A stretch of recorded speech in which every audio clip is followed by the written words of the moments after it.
Hola chicos, ¿qué tal? ¿Cómo están? Me da mucho gusto saludarlos. Bueno, en este video se va a explicar lo que son las teselaciones.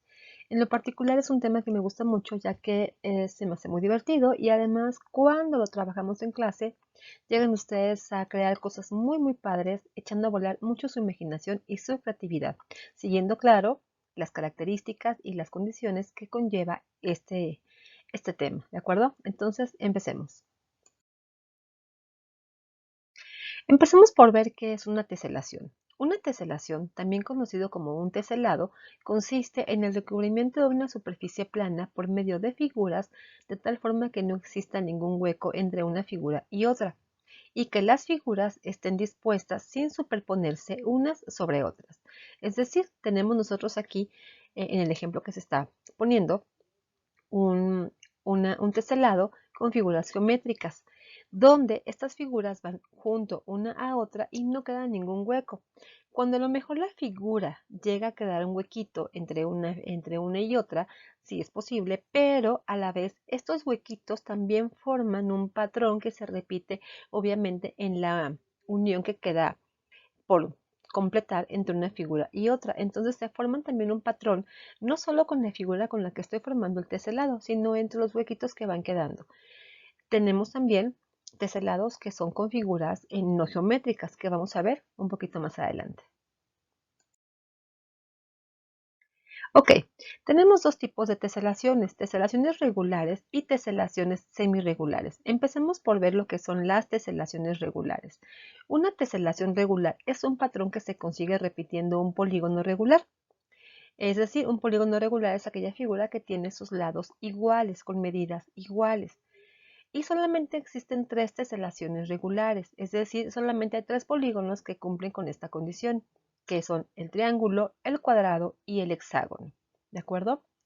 Entonces yo puedo cubrir, como aquí vemos en los ejemplos, una superficie con figuras geométricas como el triángulo, cuadrado y hexágono, sí se pueden cubrir. Son los tres polígonos en los que se puede emplear este tipo de figuras para hacer un teselado. Ahora bien, ¿por qué abajo de donde dice el nombre de la figura, triángulos, cuadrados y hexágonos, vienen 3, 3, 3, 4, 4, 4, 6, 6, 6? Es como se van a nombrar, en este caso, las figuras que están alrededor de un vértice de esta figura para formar o para determinar cuál es el patrón que lleva este teselado. Un vértice ya sabemos que es la esquinita donde está una figura. Entonces, nosotros aquí, por ejemplo, tenemos aquí un vértice, ¿de acuerdo?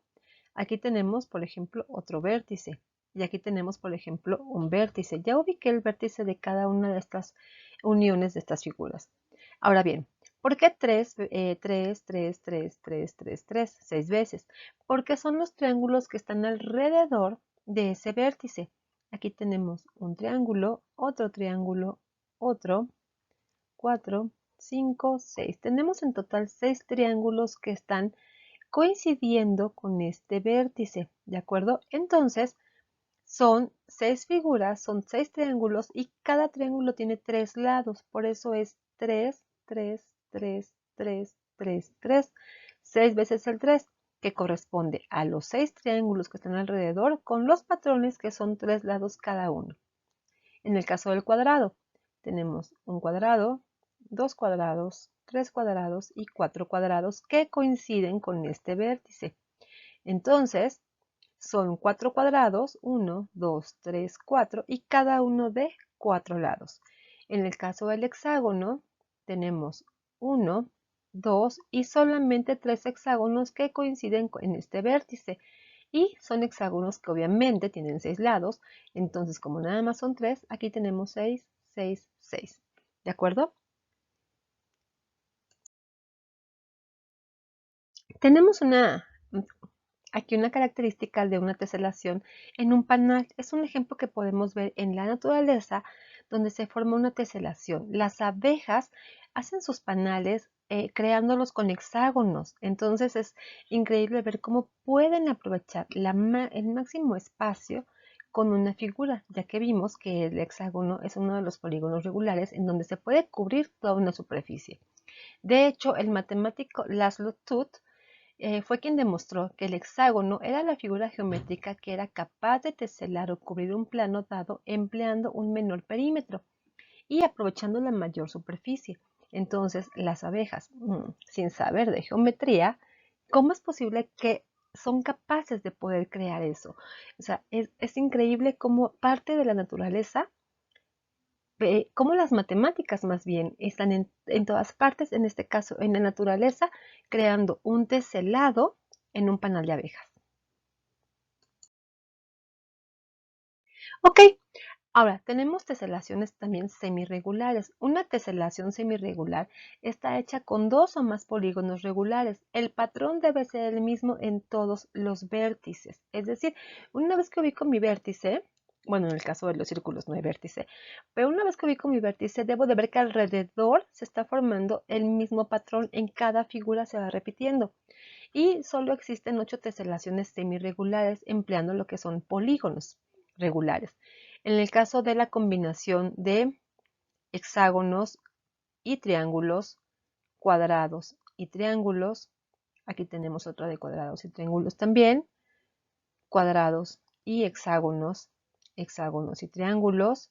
Aquí tenemos lo que es el círculo y también estos triángulos que se forman alrededor, círculos y cuadrados, cuadrados o rombos, como los quieran ustedes aquí ver, pero las medidas tienen que ser iguales para que sea un polígono regular con hexágonos. Entonces, ustedes observen que a pesar de que se están combinando ya dos polígonos, el patrón se va repitiendo aquí, se va repitiendo en todos los casos.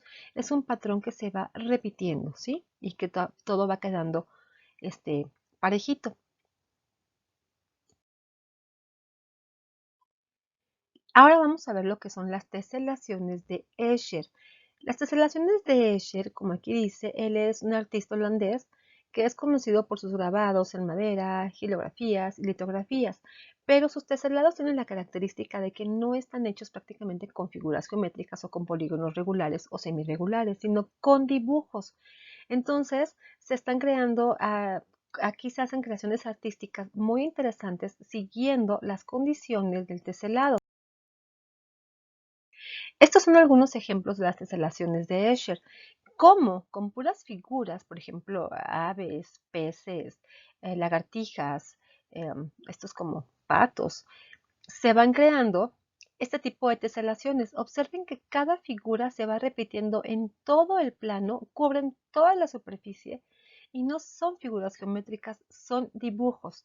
Entonces se puede hacer un teselado ahora con estos dibujos y aparte le da otra imagen, otra perspectiva y es la parte divertida donde les digo que los chicos echan a andar mucho su imaginación.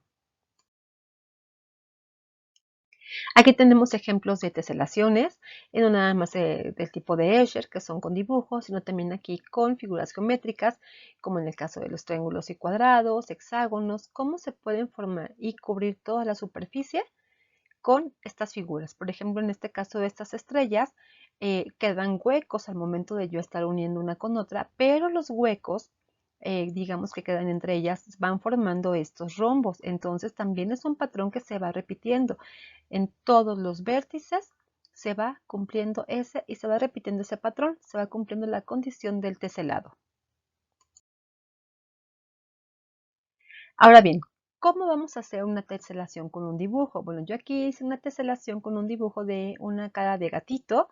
Entonces, la sugerencia es que en un cuadro más o menos de 6 centímetros por 6 centímetros, es importante que sea un cuadrado eh, con las mismas medidas. Medida sugerida, 6 centímetros. Lo pueden hacer un poco más grande, sí, de 8 o de 10 centímetros. Yo hice un cuadrado de 6 centímetros y dentro de ese cuadrado tengo la cara de mi gatito. Entonces, lo que voy a hacer es recortar el contorno de la cara del gatito, que es donde yo voy a empezar a cubrir la superficie. Entonces, aquí en una hoja, yo empecé, bueno, puse mi gatito, lo calqué, lo pasé en un cartoncito, algo más grueso para que me sirva como patrón y poder estar copiando la cara del gatito juntito uno a otro. Entonces ya me está quedando aquí, estoy cubriendo mi hoja con la cara del gatito. Aquí vemos que ya cubrí la hoja y vean que estoy marcando aquí con rojo los huecos que van quedando porque mi figura no es que totalmente cerrada, que perfectamente quede embonada una imagen con la otra, aunque los puedo ir acomodando así, pero los huecos que quedan de las uniones que no se están juntando, observen que también están formando aquí un patrón. Miren esta parte que está con rojo, en la parte de aquí que ya está coloreada, y en la parte de abajo va creando también un patrón y forma parte de ese teselado. Esos huequitos que van quedando siempre son constantes. Y la parte que coloreé de gris es la parte del gatito que yo estoy haciendo para crear mi teselado, en este caso con el gatito. Ustedes van a poder crear uno con la figura que ustedes elijan o que ustedes deseen. Aquí tengo un ejemplo también de un teselado que estoy haciendo con recortes de figuras geométricas, que es parte de la actividad que ustedes van a trabajar. Entonces, yo aquí tengo un pentágono, cuadrado y triángulo, y acá tengo hexágonos. Entonces yo voy a empezar a armar un teselado con esas figuras. Todas estas figuras miden 2 centímetros por lado y estoy aquí, ya las tengo recortadas. ¿Y cómo puedo empezar a crear una teselación? En las imágenes que están aquí son teselaciones que yo ya formé desde la página de GeoGebra empleando estas mismas figuras, ¿sale? Entonces, espero que haya quedado claro, que lo hayan entendido y que se diviertan mucho cuando tengan que hacer su teselación. Que estén muy bien. Hasta la próxima.